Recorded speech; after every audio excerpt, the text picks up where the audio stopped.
sentencing in March for these three men who've been convicted of the rape and sexual assault of a woman. They met in a Dublin nightclub 6 years ago. Now, this was a pretty shocking case that was in the news this week.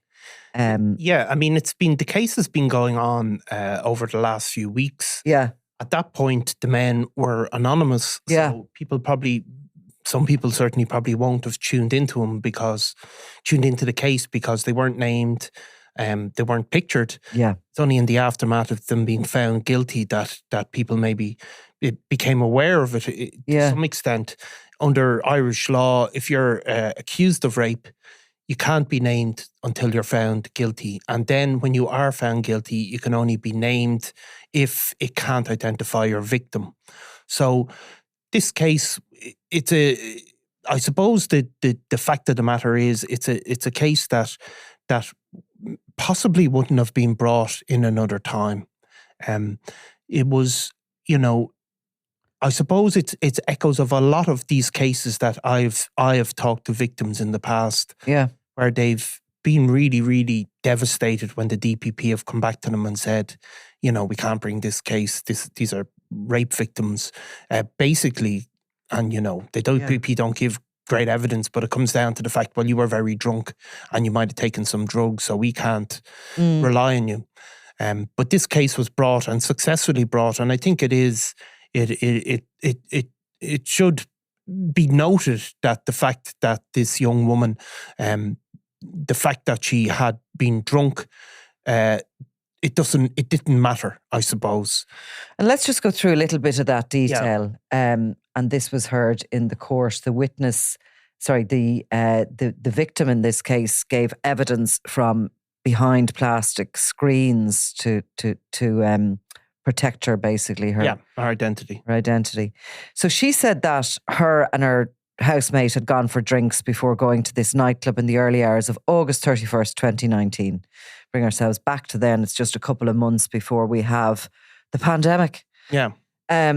She said they were dancing and that she'd had this silly chat with a group of men, possibly 3 or 4, she couldn't quite remember. The housemate said she was leaving and going home, and this woman said, I'll stay put. She was obviously enjoying herself, whatever. Yeah.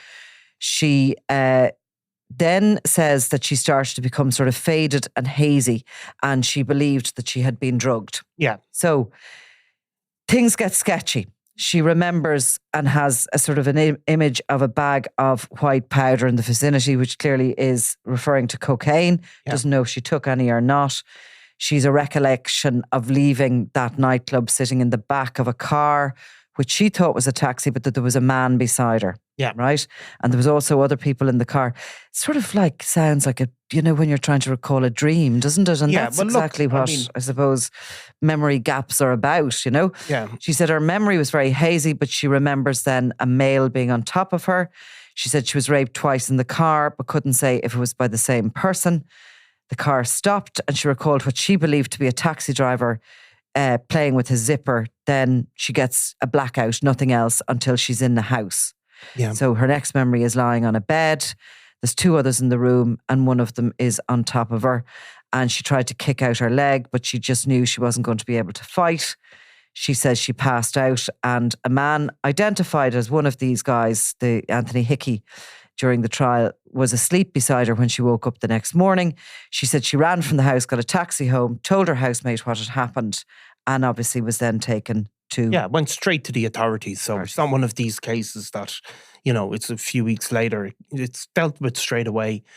Now, you talk about the sort of things that the evidence that was gathered in relation to this, because there are echoes of, other cases. Let's put it that way. Yeah. And I mean, we've seen why, it's been controversial in the past where the DPP have said, well, this case is not going to reach that threshold. And the DPP don't give particularly detailed reasons why they don't bring cases.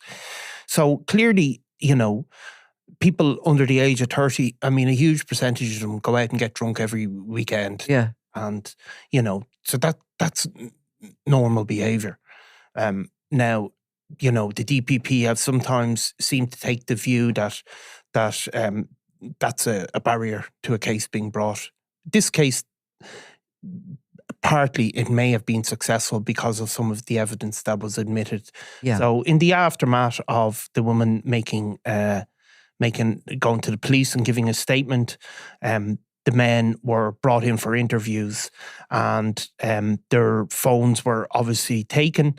So there was an analysis of Hickey's phone, and it found WhatsApp messages between him and one of the other men. And on September the 9th, 2019, he wrote, "Send me that clip of your one." And, it was replied, which one? And they discussed the nightclub. And 2 clips were sent, and with Hickey replying, listen to you laughing after she says no. The clips are recorded by Marin Zolfaghari, that might have pronounced that wrong. And the clips are recorded by him, and a female voice can be heard saying no several times during a 30-second clip recorded in the car. And an investigating guard said he believed the voice says, "Stick it up her arse" in the clip. So no words were audible. There was a second clip, there was no words audible, which were recorded in the house. And the videos were not recovered on one of the other phones. So these, obviously, the defendants were asked about this, and they said, the 3 defendants told the Gardaí basically the woman was refusing Hickey's request for anal sex in the 30-second clip. They said this didn't show, that it was consensual activity, and that was what she said no to, and Zolfaghari said he shared the videos for a laugh, describing it as a locker room chat between blokes. And Hickey described the exchange as boys being boys, which might come across as rude. One of the other men, Vincente, said he also said to Gardaí that the woman was saying no to a request to remove her top. And when the guards put all these videos to them, they basically said that request, that no, didn't only mean related to the certain sexual acts, sexual acts, effectively. One sexual act. Yes. And the rest was consensual, is what they were saying, what they were accused of. Basically. Now, there was also CCTV taken from the nightclub, which was, put to the court in evidence. And also the woman was shown this CCTV. Gardaí had identified an SUV vehicle and tracked the route, and also taken CCTV of it along the way. The victim, disagreed that with their defence counsel that she didn't appear highly intoxicated in the footage. So it was put to her, obviously, you look fine. And she was asked if she recalled any physical violence by, in particular, Anthony Hickey. She said she didn't, but adding to the course, she said, "I think rape is violence." Yeah. So what you have is an investigation. She is examined. Yes. For in the sexual assault unit. Evidence is taken from that. Evidence is, they're brought back to the Gardaí will go into that nightclub. They will take whatever camera footage there is of the interaction between the woman and those men, and then they go out and they follow the route of the car home. They discover, obviously, who the men are, identify them, arrest them, pick them up, find more stuff on their phones. It's pretty shocking, and I don't know if any rape case isn't, to be honest with you. No, I mean, I think talking about them, but no, I think the sharing of the videos and that, is just another layer, isn't it? I mean, the defilement of the woman, alone, when she is not consenting, when she is clearly intoxicated, she believes she may have been drugged. Yeah. There's obviously not direct evidence in relation to that. But she believes she may have been drugged. And the idea that 3 men would take a woman out into a car and then onto a house, do what they want to do while videoing it. Yeah, and then share it amongst each other as locker room. As locker room and boys talk. So, no. It's the case is, I suppose, it has echoes of a lot of other cases, and you have to say that woman, again, it's easy to say that people are brave, and it sometimes sounds cliched and trite, I suppose. But for her to go and give evidence against those three people who certainly know each other and denied it all the way down. And she actually said they were strangers to her and they're still strangers now. Yeah. And having to give evidence and a court to hear what they had done. Yeah. Strangers had done that to her. Yeah. So I'll just read out just the convictions, I suppose, just to finish it. The three men had pleaded not guilty to a total of 7 counts of rape, oral rape and sexual assault of the woman.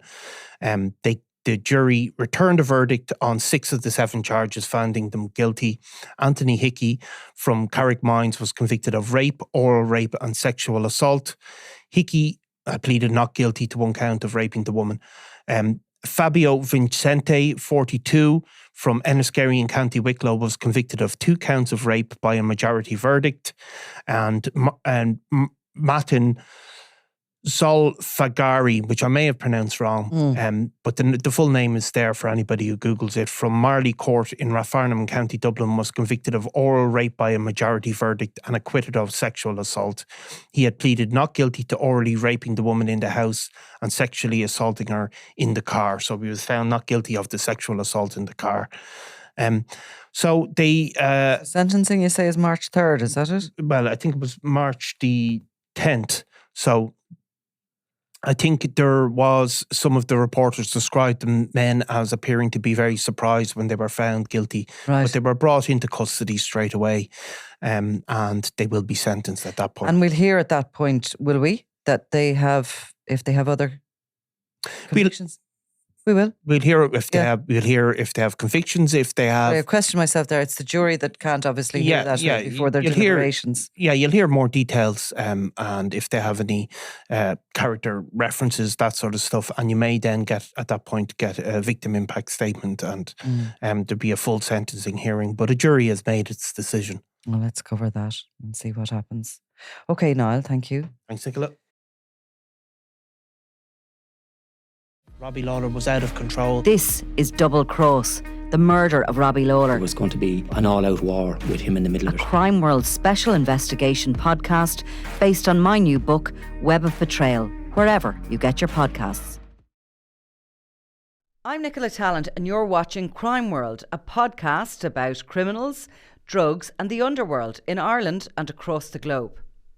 Make sure you subscribe to our channel and turn on notifications so you can be the first to watch all our latest episodes. You can also listen wherever you get your podcasts.